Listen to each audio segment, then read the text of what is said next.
This video is sponsored by Lighter Creative. More about them later on.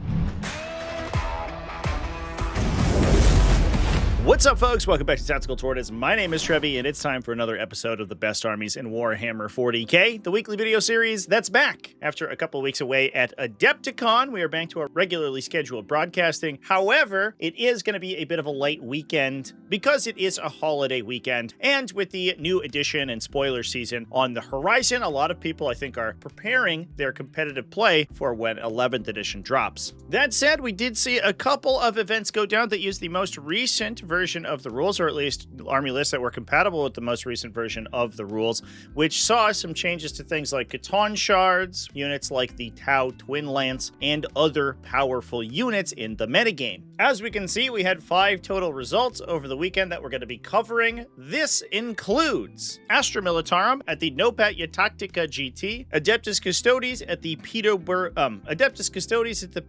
Slam, as well as Space Rolls at the Iberian Open La Oficina Wargames. Now, last but certainly not least, we're also going to be covering the Iron Claws Wargaming Championships RTT, which had 2 undefeated lists, but did only run 4 rounds. We saw both Chaos Knights and Tau Empire with their newly nerfed Twin Lance go undefeated, although Tau Empire did place below Chaos Knights with an X-0-1 record, so 1 draw on their record. The event was only a 1-day event, so it did not play the final game to go to a single undefeated. We'll be covering all of these lists just after a word from our sponsors.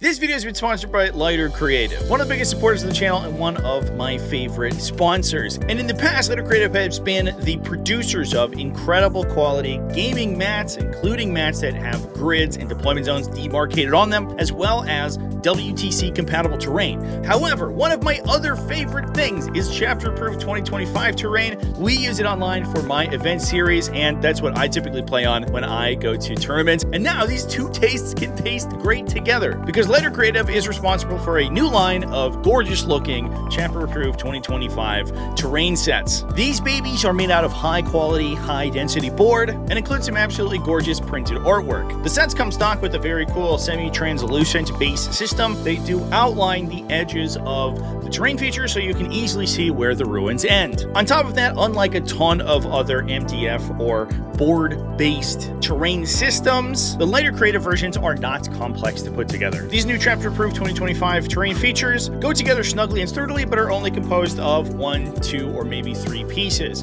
In this case, that allows you to either flip them back and forth, allowing for a single set to make all of the terrain layouts in the CA 2025 tournament packet without having to get additional pieces. I'm always impressed by Lighter Creative's terrain offerings, and this is no different, and it's nice to see them support more terrain formats than just WTC. So check out the links in the video description or scan the QR code on screen now to get access to yours, and big thanks to Lighter Creative for sponsoring the video. Let's get back to the content.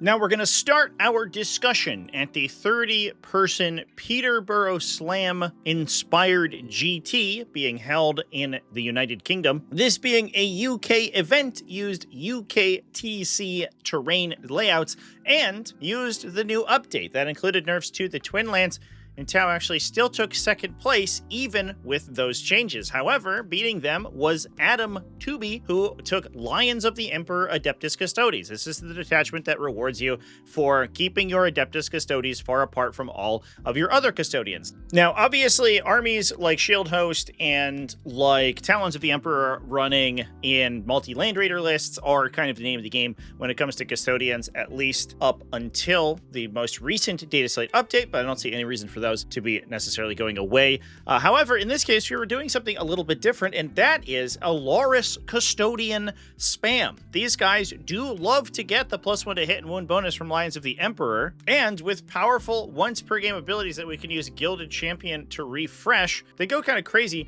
with units like Alaris Shield Captains. In this case, we were running 1 Shield Captain in Alaris Terminator armor equipped with Admonum Mortis to make his Castellan Axe AP2 damage 4 to do some pretty serious damage. We had 2 Blade Champions, one of them with Superior Creation to allow him to respawn himself once per game when destroyed. These guys were going to be shepherding a couple of units of standard Custodian Guard up the table. We had a total of 4 Custodian Guard units. Those could attach the 2 Blade Champions, one of them also attaching in with an Inquisitor that is coming with Psychic Shockwave. The nice thing about that is that he acts like a much cheaper Kyria Draxus. Kyria Draxus has had her points cost increased quite a bit, so she is very expensive. However, the standard Inquisitor does have a devastating wound torrent weapon, so getting wound rerolls from the Custodian Guard's ability is pretty awesome for him to generate some mortal wound output. In addition to that, we are also running 13 total Alaris Custodians, 1 unit of 3, as well as 2 units of 5. 8 of those are equipped with Guardian Spears, the unit of 3, and 1 of the 5 main units. However, the last one is equipped with Castellan Axes to knock down heavier targets. If you're attacking things that are protected largely by invulnerable saves, and especially things that have damage reduction effects, the Castellan Axe is actually pretty good because the Guardian Spear's damage, if you hit something like a Catan Shard, gets cut in half. However, the Castellan Axe only suffers a 30% damage reduction and also doesn't care that its AP is relatively low because you're just swinging into what is mostly an uninvulnerable save anyway. On top of that, we also had 2 units of Prosecutors for utility, as well as 2 units of Witch Seekers, 1 unit of Venatari Custodians to act as a little bit of a backline. These guys could come in alongside the Alaris Shield Captain if he goes into reserve. You can rapid ingress him for a command point, duplicate it off the Venatari Custodians, and get 2 units in your opponent's backline on turn 2 or something, and just slam all of these interesting individual units in. Another thing that's important to note is Unleash the Lions in Lines of the Emperor. You can pay a command point during your command phase to turn an Alaris Custodian squad into individual model units, and that can overload a lot of people's ability to kill them. You play against a lot of things like big monster mash armies that really want to be plowing these huge high-impact activations into a single target and killing multiple models, or even things that rely on single target buffs like Oath of Moment. You unleash your lions on these Alaris Custodian units, they split into several different squads, and suddenly an Oath of Moment is only effective on individual models. So a lot of these Space Marine profiles or other similar effects actually start to trade down into these Custodians. It's kind of an interesting piece of technology, especially as we are looking at a lot of armies in the metagame that are really focused on these really big high-impact attacks. Very cool to see a very different style of Adeptus Custodes doing well, especially since we've seen the Land Raider build doing so well for the longest time. Terminator spam is definitely a new take on the faction. Moving on from there, in no particular order, we're going to head on over to Helsinki, Finland for the Nopat ja Taktika GT. This one was a 21-player GT on the smaller side, but was won by Eero Sokonen, who won using a Grizzled Company detachment to go 5-0. This is an interesting one, focused a little bit more heavily on battle line infantry than we typically see Grizzled Company, but otherwise played a lot of sort of elite high-impact infantry squads. In this case, we had both the Cadian Command Squad and a Cadian Castellan. We did not include any of the classic order payoffs that we have for the Cadian Command Squad in here. So it's likely that either they were attached into a Cadian Shock Trooper unit. We do have a 10-man of Cadian Shock Troopers there. Or we use the Cadian Command Squad as a delivery system for an Ogren Bodyguard. I think either of those could be useful depending on the situation. The nice thing about the Cadian Command Squad is that it does make the Cadian Shock Trooper unit, a big unit of Cadian Shock Troopers, significantly more resilient, which makes them incredibly good as a late game piece. Plus, you get a bunch of orders out of a master box. A grand total of 5 orders between the Cadian Castellan and the Platoon Commander, if I remember correctly, thanks to the Grizzled Company detachment ability. So that's a pretty good combination. But there is also Nork Deadog and an Ogren Bodyguard. Those guys are also incredibly strong when attached into a Cadian Command Squad. The reason being is that they act as a multi-model character unit, which means that they use the Ogren Bodyguard's toughness characteristic as long as they're not attached. Either one of those could be the case. Or it could be that the Ogren is attaching into the Command Squad inside the Cadian Shock Trooper squad and then dual attaching with the Castellan. The Castellan's nice in here though because he gives sustained hits and the ability to fall back and shoot, which is not something that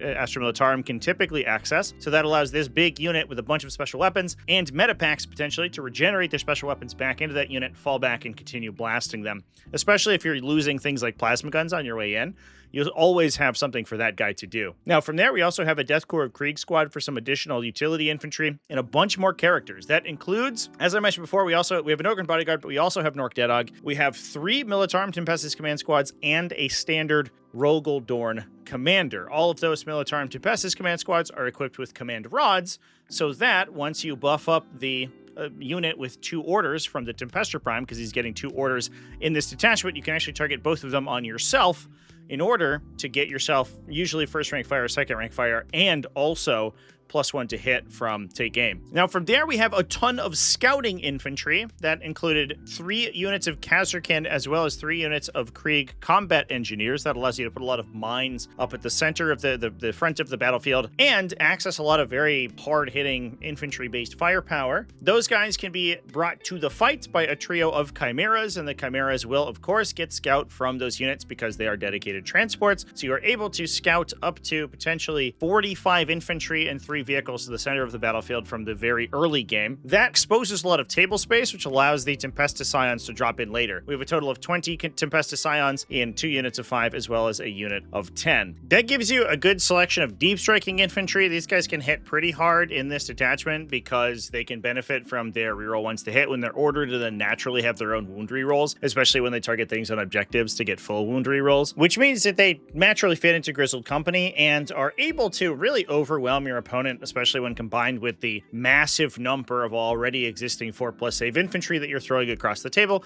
in the form of those combat engineers. To a lesser extent, the KDN infantry squad, because you can assign orders to them to make them harder to kill, but also the Kazarkin units. What's interesting here as well is that we are kind of, I guess, agnostic of a lot of the orders that we would necessarily need from things like Lord Solar Leontis or other similar, Ursula Creed, I guess, other similar order projectors from a command squad master box, because like 90% of these units that are going to be involved in the order phase of the game are simply going to gain those orders at the end of the movement phase when they arrive from reserve. Things like Kazarkin are going to be able to do that. You can potentially drop Tempestus Scions next to them to give them orders after they jump out of a transport, for example, and those Tempestus Scions are going to be grabbing orders when they deep strike as well. That speaks to me that maybe we are looking to attach an Ogryn bodyguard into an independent Cadian command squad to act as an independent unit. I don't 100% know. The interesting thing is the existence of the second Ogryn bodyguard. We have Nork and a standard Ogryn bodyguard, and it could be that one's just acting as a utility unit. You can attach them into the Tempestus command squads. The downside there is that they do remove deep strike from the unit when they assign it, when they're attached in,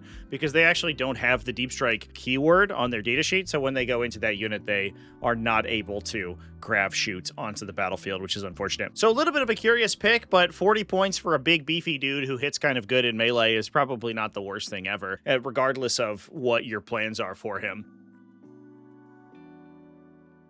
Now, moving on, we're going to hop over to the Twin Dragons April Grand Tournament. This was held across the pond in Naples, Florida, and ended up being 26 players using chapter-approved 2025 terrain layouts. In this case, the event was won by Paul Roberts, running none other than Renegade Raiders. This included Cypher here on Blackheart, a Lord Discordant on Hellstalker, as well as Vashtor the Archifane. I was kind of expecting to see here some Defiler play, but I don't know the legality of the Defiler, the new Defiler datasheet. A lot of places are either requiring that you have the new Defiler models or are disallowing the new Defiler datasheet because the model is so new and is, while of a similar total size, very different dimensions than the original Defiler. That said, Renegade Raiders is a good place for that to go, but it's also good for some of these other units that we're including. This includes a bunch of individual Legionnaire squads, 2 units of 5.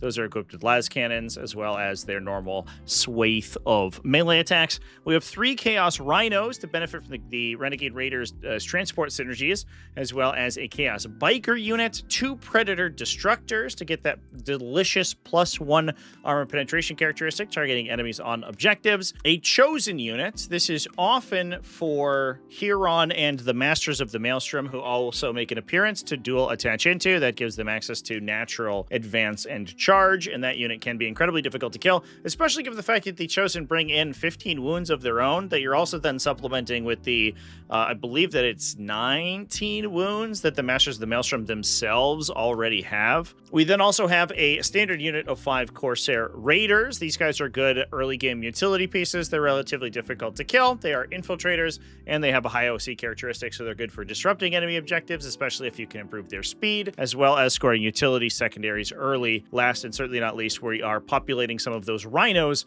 with 2 units of Noise Marines. Nothing too groundbreaking here. We do have the Chosen Brick being delivered by a Chaos Rhino. Nice thing about Huron Blackheart is that he doesn't really need to be on the battlefield to do most of his cool things. A lot of his things affect his own unit, so the only thing you lose out is the OC characteristic aura, but he can just hop out of his Rhino later on in order to apply that. But then, being able to fight around Rhinos makes use of his Hamadryah reactive move to hop back into the Rhino as enemies come up to fight him. We also then have the 2 Noise Marine squads, as well as 2 Legionnaire squads that can hop in those other Chaos Rhinos. Bit of an odd one out is Vashtor the Archifane, but I think the reason that we're playing him is that he's just really good, so I don't know. It seems solid. I think it's cool to see Renegade Raiders get some play, because I know that Huron's Marauders and some of the other newer detachments are getting a lot more discourse right now, but I do think that Renegade Raiders is certainly going to be one place for some of these big new heavy vehicle datasheets that Chaos Space Marines are getting once those fully release, and I'm sure we'll be talking more about Chaos Space Marines as their builds solidify with all of the new updates they've been getting.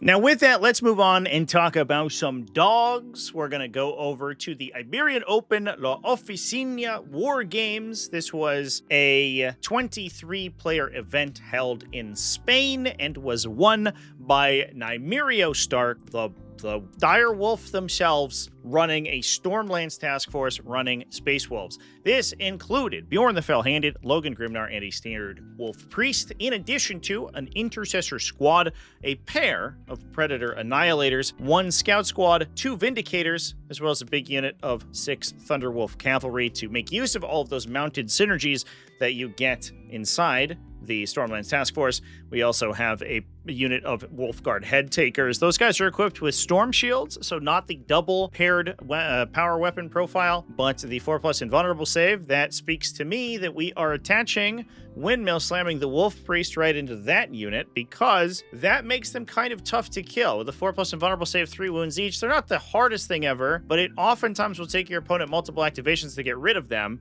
and especially when you are trying to contend with a reactive move in this attachment, a flat 6-inch reactive move for infantry or mounted units, you can really make them kind of annoying to engage with, and that then allows the Wolf Priest to respawn models back into the unit and continuously deal damage over the course.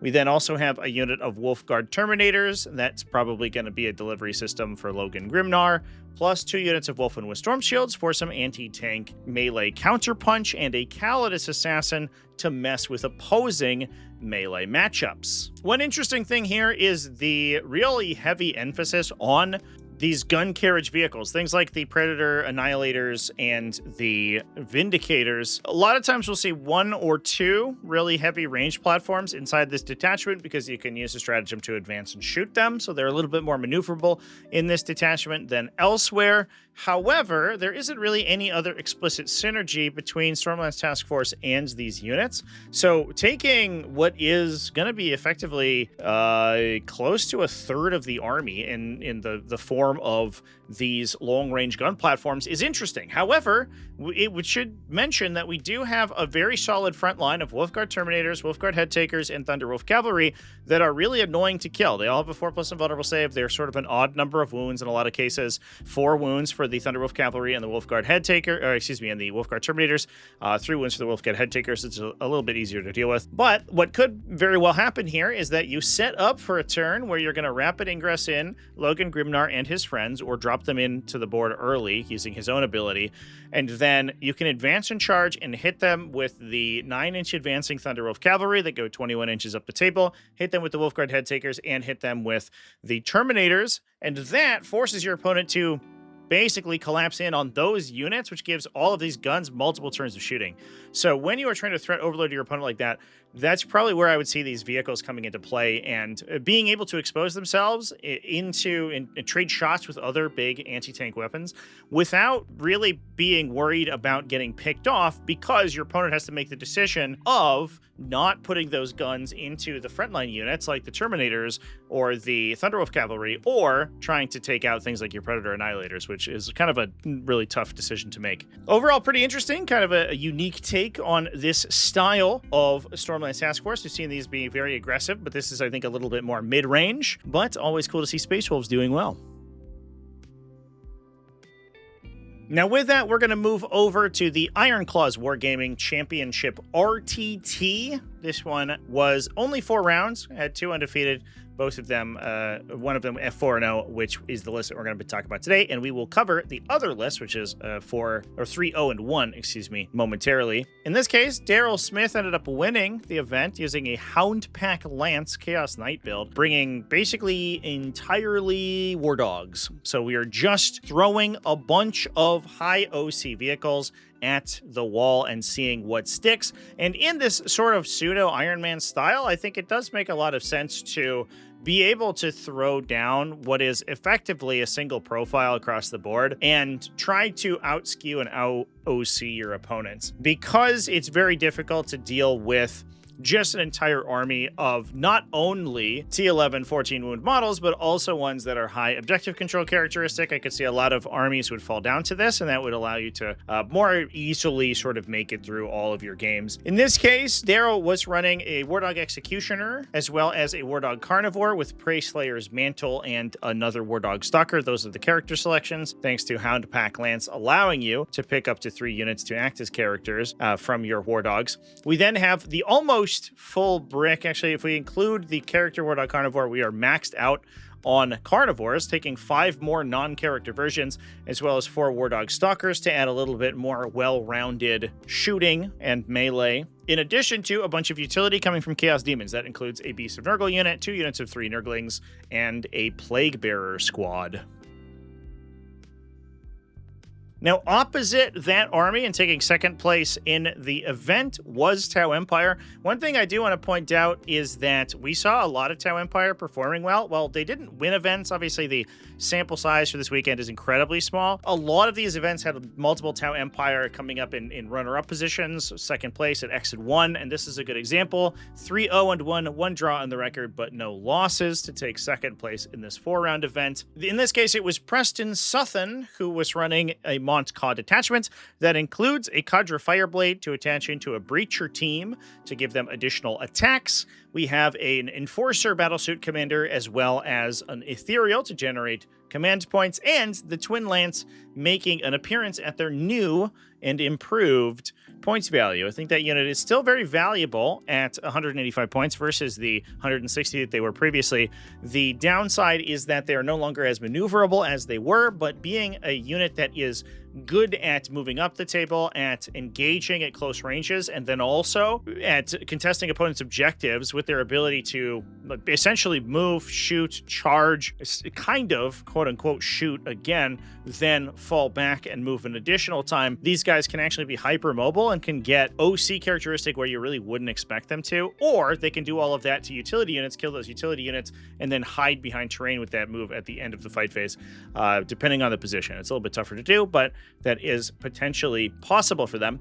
We also have a Devilfish to carry around that Breacher team, a Fire Knife Battlesuit squad that is likely going to attach in with the Enforcer Commander, who is running missile pods. These guys are also running missile pods, so we have a good long-range utility unit sweeper. We have 2 Ghost Scale Battlesuits to take over the midboard, a Kroot Carnivore team, as well as a Pathfinder squad for spotting, 1 Piranha for some Alpha Strike potential, 3 Riptide Battlesuits, and 2 units of Stealth Battlesuits. Now, I think you all have been pretty good, so we're gonna have a little treat just at the end here and talk about the largest event of the weekend, or at least one of the largest singles events of the weekend, that being the GothCon 40K GT being held in Sweden. This was a 62-player event that was won by Bjorn Eriksson running Leagues of Votann. Now, the event did use the old version of the rules. It did not use this week's latest update, so we had things like cheaper Catan shards and the full power Twin Lance datasheets available, as well as missing some of the new Chaos Space Marine datasheets, although their models aren't out, so a lot of times those are not street legal anyway. That said, this list obviously doesn't use any of those, and I think it's really interesting because we don't talk about Leagues of Votann that often. And in this case, Bjorn was playing a Hearthband list. This included a call with Quake Multi-Generator.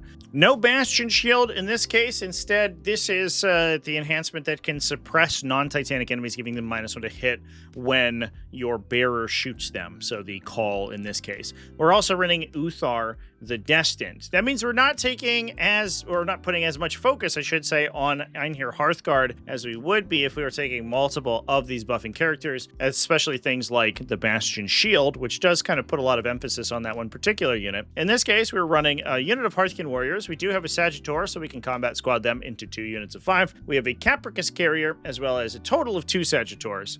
We were running 2 units of Brokir Thunderkin with Graviton Blast Cannons, as well as a single unit of 10 Chthonian Berserks.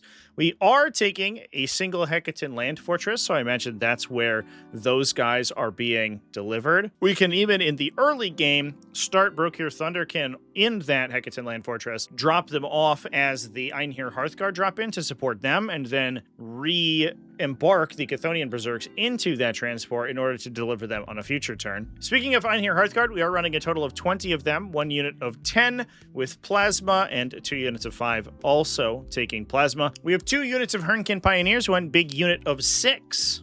Interestingly, not a ton of synergy between the Hearthband detachment and mounted units. A lot of what this detachment does is it focuses very heavily on either melee attacks or infantry units. However, you could, for example, use Sure of Purpose for a 6-inch pylon consolidation move and get these guys with a total of 12 OC on relatively fast profiles that can move up the table, get them to contest opponents' objectives early, which is not really something that Leagues of Votann do outside of Hernkin Pioneer units. And one of the reasons that Hernkin Pioneers are kind of vital for a lot of Leagues of Votann builds. In addition to that, we also have a unit of 3 for utility purposes and a unit of Hernkin Jaegers. Nothing we haven't really seen before. It's interesting to see that Quake Multi-Generator be played. I guess in the comparison to the Bastion Shield, it doesn't require the use of any yield points to make truly effective. It's not really range dependent because it just requires that your call shoots at something. And it has, in a lot of cases, a similar effect. If you're worried about a particular profile that can blast through the defenses on your Einherjar Hearthguard, being able to just shoot them and give them -1 to hit is, I think, in a lot of cases going to be very mathematically similar to getting the +1 save, the effective +1 save that you would get from Bastion Shield. So I definitely understand it as a swap from that other enhancement, which is kind of cool to see. But with that, those are all the best armies in Warhammer 40k for this week. Thanks for watching all the way to the end of the video. Thanks as well to Lighter Creative for sponsoring the video, and everyone who supports TacticalTortoise, whether that's over on Patreon at patreon.com/TacticalTortoise, YouTube channel members, Twitch subscribers. All you people are amazing, and I love you. Remember to keep it classy, folks, and have happy wargaming.